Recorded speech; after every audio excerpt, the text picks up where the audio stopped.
Hudzaifah ibnul Yaman lahir di rumah tangga muslim, dipelihara dan dibesarkan dalam pangkuan kedua orang tuanya yang telah memeluk agama Allah sebagai rombongan pertama. Oleh sebab itu, Hudzaifah telah Islam sebelum dia bertemu muka dengan Rasulullah.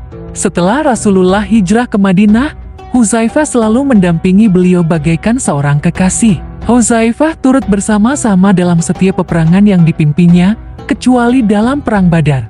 Dalam Perang Uhud, Hudzaifah ikut memerangi kaum kafir bersama dengan ayahnya, Al-Yaman. Dalam perang itu, Hudzaifah mendapat cobaan besar. Dia pulang dengan selamat. Tetapi bapaknya syahid oleh pedang kaum muslimin sendiri, bukan kaum musyrikin. Kaum muslimin tidak mengetahui jika Al-Yaman adalah bagian dari mereka, sehingga mereka membunuhnya dalam perang. Rasulullah menilai dalam pribadi Hudzaifah ibnul Yaman terdapat 3 keistimewaan yang menonjol. Pertama, cerdas, sehingga dia dapat meloloskan diri dalam situasi yang serba sulit. Kedua, cepat tanggap, berpikir cepat, tepat dan jitu, yang dapat dilakukannya setiap diperlukan. Ketiga, cermat memegang rahasia, dan berdisiplin tinggi, sehingga tidak seorang pun dapat mengorek yang dirahasiakannya. Kesulitan terbesar yang dihadapi kaum muslimin di Madinah ialah kehadiran kaum Yahudi munafik dan sekutu mereka, yang selalu membuat isu-isu dan muslihat jahat. Untuk menghadapi kesulitan ini, Rasulullah mempercayakan suatu yang sangat rahasia kepada Hudzaifah ibnul Yaman dengan memberikan daftar nama orang munafik itu kepadanya. Itulah suatu rahasia yang tidak pernah bocor kepada siapapun hingga sekarang.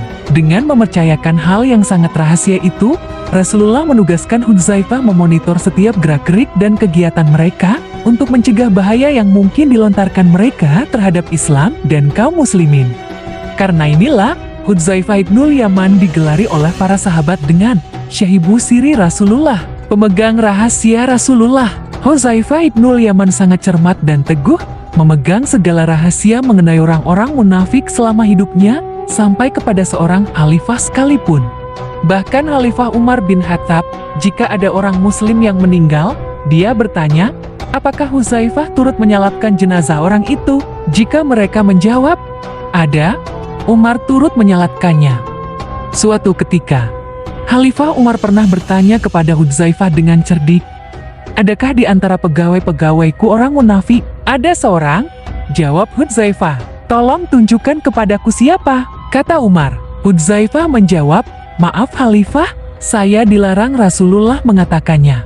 Ketika Hudzaifah sakit keras menjelang ajalnya tiba, beberapa orang sahabat datang mengunjunginya pada tengah malam. Hudzaifah bertanya kepada mereka, pukul berapa sekarang? Mereka menjawab, sudah dekat subuh. Hudzaifah berkata, aku berlindung kepada Allah dari subuh yang menyebabkan aku masuk neraka. Ia bertanya kembali, adakah kalian membawa kafan? Mereka menjawab, ada. Hudzaifah berkata, tidak perlu kafan yang mahal. Jika diriku baik dalam penilaian Allah, Dia akan menggantinya untukku dengan kafan yang lebih baik.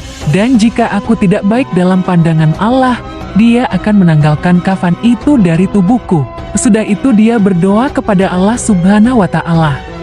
Sesudah berdoa demikian, ruhnya pun pergi menghadap Ilahi. Seorang kekasih Allah kembali kepada Allah dalam kerinduan. Semoga Allah Subhanahu wa Ta'ala melimpahkan rahmat-Nya